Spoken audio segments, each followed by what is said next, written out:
The way Jean Ralphio started was this. I remember Mike Schur or someone, I think people might have been auditioning for it, and then I got a call being like, hey, they want you to play this character. It was a paragraph. Hope you brought a change of clothes, because your eyes are about to piss tears. You nasty.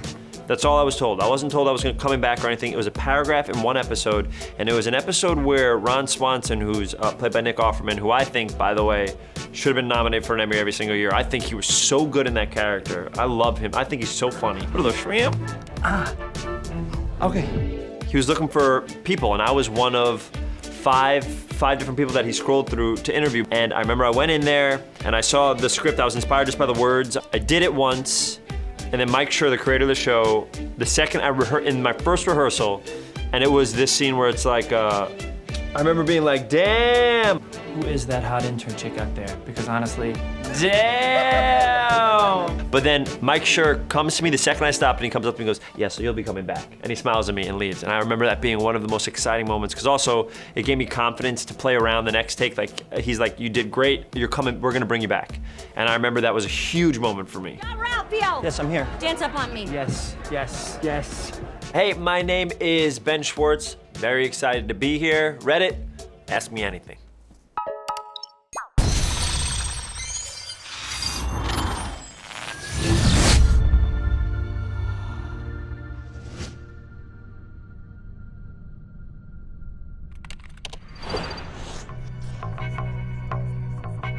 Swingers, baby. Jean Ralphio would be Vince Vaughn's character in Swingers in a heartbeat. You know how many times he gets to say baby? Are you insane? And that bear line was like, you're big and you're just pawing him and pawing. It would be a dream of Jean Ralphio's to be in the film Swingers next to Jon Favreau. I think that's the role he was born to play. Oh my God, guess who the big winner is? It's Mikey. It's truly Mikey. And the dance, it would be incredible. Great question. My favorite part of filming Parks and Rec, first of all, is the cast is incredible. Second of all, there's no show in the universe where you get a script that is so funny. Every script you get is so funny. And I get to be I feel like if you watch that show, I'm like, human, Muppet. Like, I turn into a Muppet so quickly on that show. Like, I turn into a cartoon. Like, but the thing I love to do with that character is, as slimy as he was, his heart was really good. Like, he always thought he was crushing it. He so you kind of root for him, even though at the same time you're like, yeah, what are you doing? Amy Poehler used to say that it's like when a puppy does something wrong, and you're like, oh, Jean Ralphio. Like, you can't really yell at him because he's such a whatever he is. You get sexier every day, and that is not a line, that is for real. Oh, Jean Ralphio. But I loved working with that cast, and the words were so funny. I think that will go down in history as one of the best casts ever assembled, and also I think one of the best writing staffs of all time. Harris Wittels was on there, Alan Yang, Megan Amram, Norm. They're all these huge important writers that what you're gonna watch and see are all gonna create their own stuff or be a huge part of cinema or TV in a big way. And Mike Schur is a genius. He's a genius. And he's written on everything I care about, and I got to be directed by him a bunch, so it was really good. Harris Wittels is a writer on Parks and Recreation who passed away very young, and he's so funny. If we're talking about Harris, I wish there's a world for people who haven't heard of him or about him to look up his stuff. Go on YouTube. There's something he did for Comedy Bang Bang called Foam Corner. It turned into something called Foam Corner, and it's him going through his phone and him saying the jokes that he wrote down that are so cheesy and they're so smart and so funny, but he would deliver them in such a dry way, like he would act like, I'm so happy you brought it up because this is a chance for people to look up who Harris Wittels is, his stand-up, his writing, everything, and also he acted on Parks as one of the animal control people at Colton Dunn. But go to YouTube, look up Foam Corner, and you will see how brilliant and lovely Harris is. Just a really good human being, and very sad that he passed away. But I'm so happy someone brought it up because hopefully it'll make other people learn about him. Terry Carlton! Okay, I do a two-person show with Thomas Middleditch. We do that at a place called Largo in LA. I would pop him on there. So far that's me and one other person.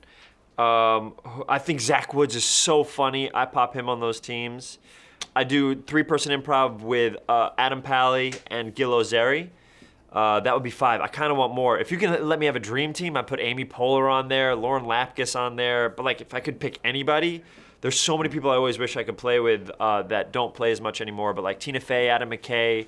I wish Farley was around. I think that would be the most fun in the universe.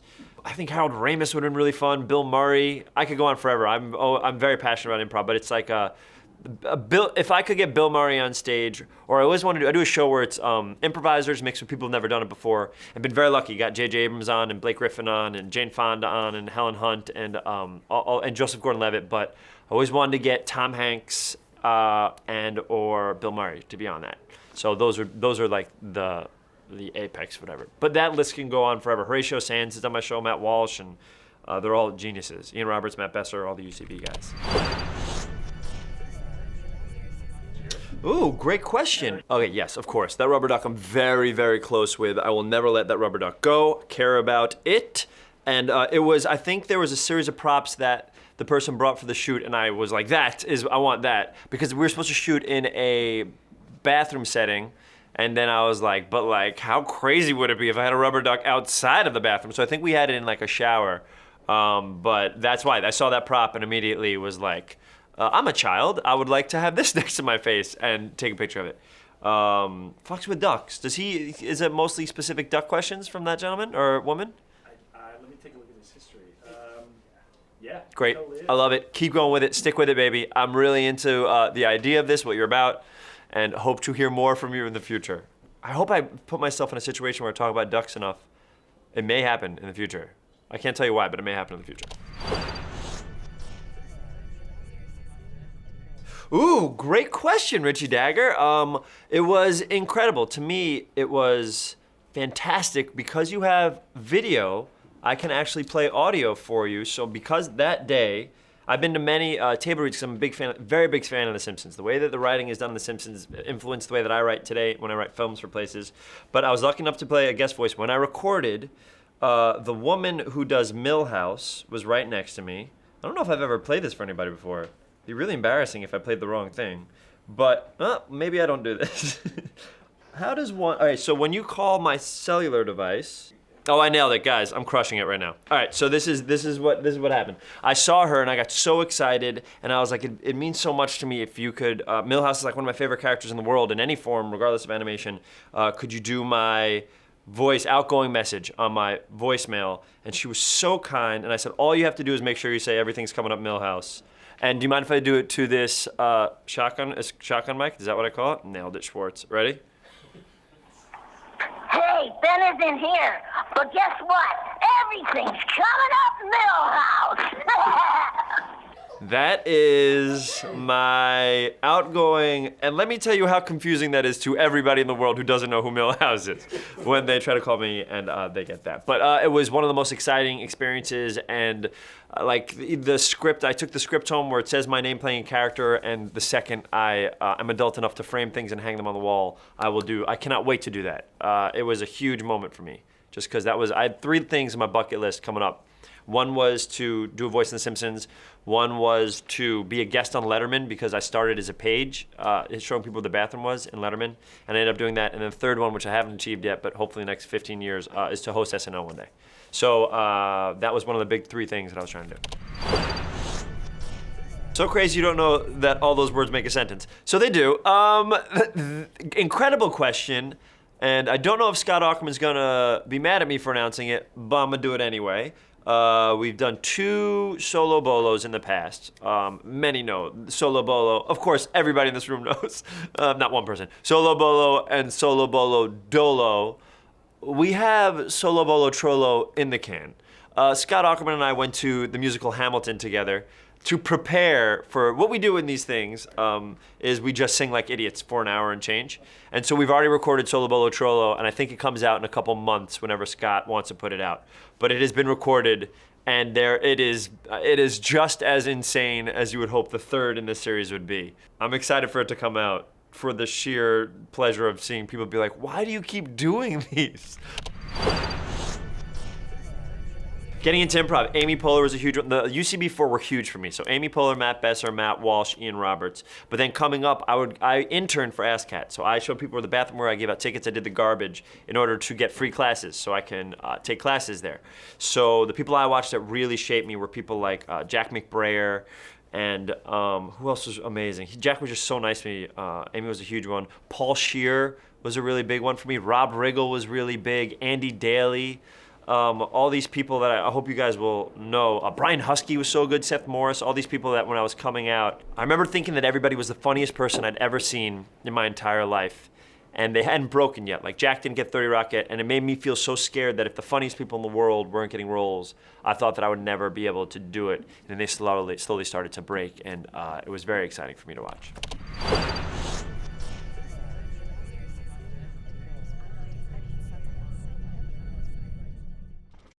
First of all, I love Joe Swanberg. Very badly want to do a film with him, and met with him, and I think he's very smart. I love how beautiful and fluid his movies are. It looks like nobody's acting. It looks like they're just there and he's capturing things. I love Joe Swanberg stuff. Improv for me, Jake and Amir is a great example. What we do for Jake and Amir, when I join their stuff or when we do contest videos, me and Amir, we get together maybe the night before, a couple hours before we shoot. We think of like just an idea, and for me, we think about what occupation my character will have, and then we kind of like script out some lines and beats. But within those, we get to improvise and we really get to find it. For me, like I did a bunch of videos recently with NFL athletes out here in San Francisco for Courtyard, and like what I like to do is I think improv helps you find the beats. If you're with someone who's done it before, or if you're with someone who can guide, I think it's really helpful, a really helpful tool. Sometimes if it's two people that may not have done it as much, or you can get lost in the improv, and if you're on lines, they'll get you so far to the right that you kind of lose the mass and the content of what you're trying to do.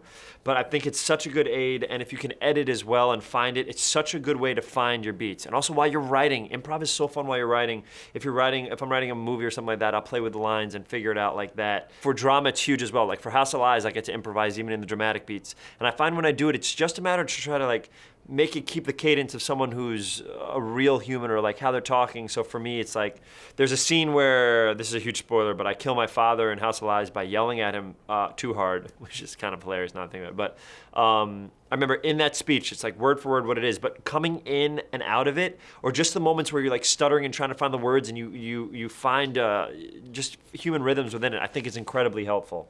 But I very badly want to make a movie that is outlined and not totally written, and get these people that we talked about that are great improvisers and put them in a movie and make it for not a lot of money and see if people care about it. Because I think there could be a cool world for movies like that now that people are more accepting of improv and stuff like that.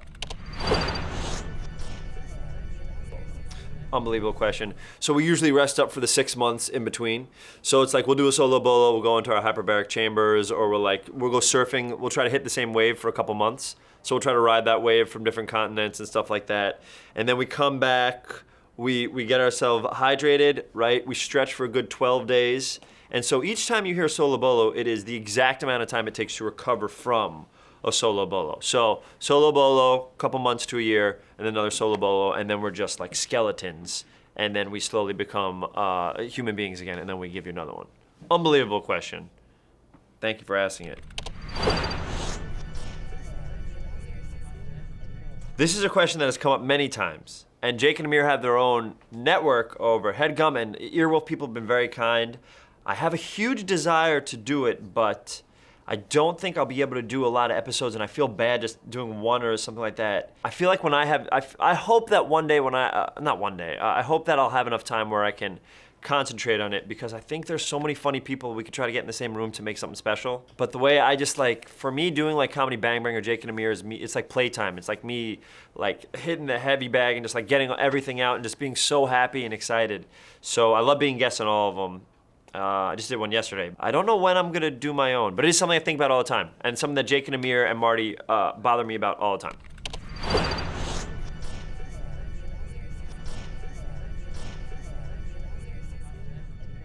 My father's behind me, guys. I have to answer this very...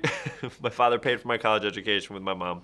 I had two majors. I was an anthropology major and a psychology major, and I 100% believe that stuff got me ready to be a writer, to be an improviser, to learn about cultures and to learn about, it was a huge thing. Education is a very, very big part of my family. My mom has been a Bronx school teacher for 45 years, Dad?